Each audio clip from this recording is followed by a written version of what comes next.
farm was first settled in 1842.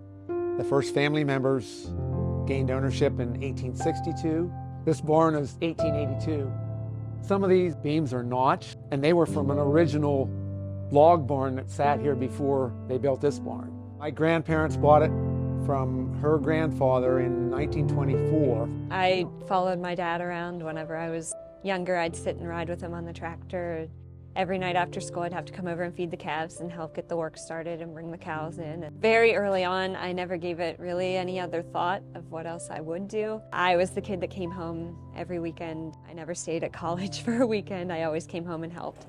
I love the family aspect of it. Like our Thanksgiving down at the farmhouse, all my great aunts and uncles and their kids and all my cousins, we'd have as many as 65. I think we'd all gather at the old farmhouse, and to me that just means everything. I like my kids growing up in the same place that my grandfather grew up. They call my two boys Little Bob and Little Joe. Responsibility. Her kids come over after school most nights. They know what they're to do. They have a certain job. Now that my kids are getting older, to see them stepping in the roles that, you know, I used to do, like my daughter feeds the calf. And that was my job, my first job. My son, he's starting to drive the tractor and, you know, do that, get a little bit of freedom where that's concerned, so. The family and seeing the kids grow up on the farm, that's what I like. He wanted this to keep going for our kids. We were milking 75 cows and farming almost 300 acres.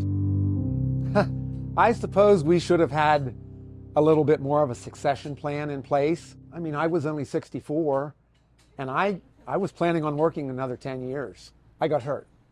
He got hurt. And it was just too much. Within 2 days, we decided there was no way that I could continue that and the crops and care for the young cattle. So we sold the cows without really a plan as to what we were going to do next. And it was actually through Reliance and through Val and their networking system that they knew of a farm down in the Cove looking for cows. And for such a bad experience, it couldn't have been, you know, any easier for us. We were just selling heifers after heifers as they were getting ready to have their calves. And we had, 72 years of building up our genetics. And just to see them going down the road, it was like, okay, we got to figure out a game plan of how to keep going. Because my kids love this. And I didn't want it to end. My husband, one of his coworkers has a microdairy out in Brockway, which is about 45 minutes away from here. We went and looked at a couple of these, they're called a microdairy. We decided that was the fit for us. And this is kind of like a popular trend. we bought equipment in January, and then we were shipping from 1 or 2 cows by March. Pasteurization takes 5 hours, approximately. But the raw, we could milk the cow, cool the milk, bottle it, and it's ready to go.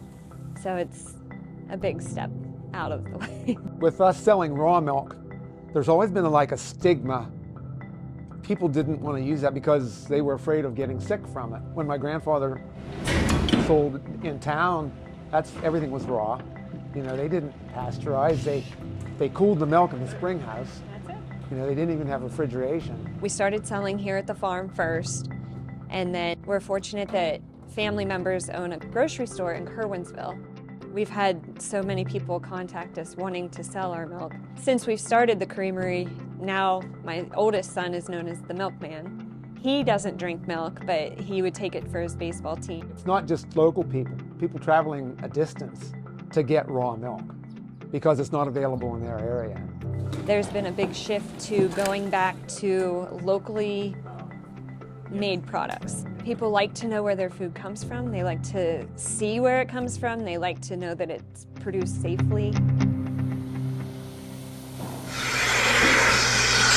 With our raw milk, we have to test twice a month. Our cows had to be tested. What time it started, what time it ended, maximum temperature. This is the chart. So we use a longer pasteurization method, and the temperature doesn't have to be as high to still kill the quote-unquote bacteria, and that kind of preserves the natural flavor. It doesn't break down the proteins and enzymes like the the higher temperature does. And we don't homogenize, so it forms a cream line, so the cream rises to the top. I mean, I never drank raw milk until we started this, and now I wouldn't drink anything else because it tastes so much better.